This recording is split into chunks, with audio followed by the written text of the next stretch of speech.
কেন তারা এত লম্বা সময় ক্ষমতায় আসতে পারেন নাই, কি ভুলের কারণে বাংলাদেশ গত 20টা বছর স্বাধীনতা সার্বভৌমত্ব হারিয়ে মানচিত্রে একটা ভ্যাসেল স্টেটে পরিণত হয়েছিল, কি কারণে বাংলাদেশের জনগণ গত 17 বছর আপনাদের নেতৃত্বে ডাকা আন্দোলনে মাঠে নেমে এসে অংশগ্রহণ করে নাই।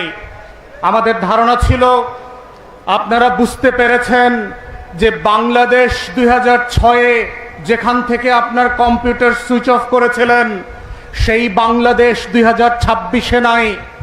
আমরা ধারণা করেছিলাম আপনাদের ফোনের অ্যান্ড্রয়েডের এবং আইফোনের iOS আপডেট হয়েছে, কিন্তু আপনাদের মন্ত্রীদেরকে দেখে বোধ হচ্ছে 2006 সালে আপনাদের যেই কম্পিউটার বন্ধ করে আপনারা গ্যারেজে রেখে গিয়েছিলেন সেই কম্পিউটারে এত বেশি ধুলাবালি পড়েছে ওটা আর মুছেও সংশোধন করা যাচ্ছে না।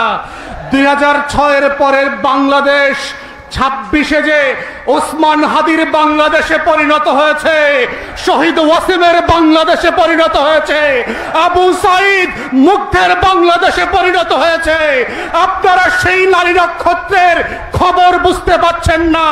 আমাদের সীমান্ত প্রহরীদের দিকে তাকিয়ে দেখেন, বাংলাদেশ বদলে গেছে, কিন্তু আপনাদের খাইসলত বদলায় নাই।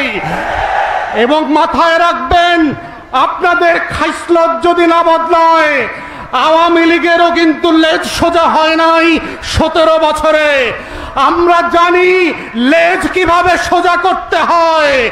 বাংলাদেশের মানুষকে বাধ্য করবেন না গণতান্ত্রিক সংসদীয় রাজনীতির বাইরে এসে অসুন্দর বিশৃঙ্খল রাজনীতির পথে হাঁটতে, যেটা আপনার জন্য ভালো হবে না, সরকারের জন্য ভালো হবে না, বাংলাদেশের স্বাধীনতা সার্বভৌমত্বের জন্য কোনো কল্যাণকর ঘটনা হবে না।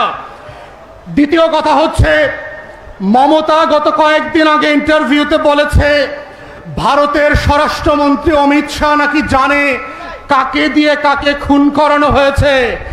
বাংলাদেশের পররাষ্ট্র মন্ত্রণালয়কে এখনো দেখলাম না চিঠি লিখে ভারতের কাছে ব্যাখ্যা চাইবার জন্য যে মমতা এবং অমিত শাহ মিলে ওসমান হাদির হত্যাকারীদেরকে কিভাবে বাঁচানোর চেষ্টা করছে তার ব্যাখ্যা চাওয়ার ব্যাপারে।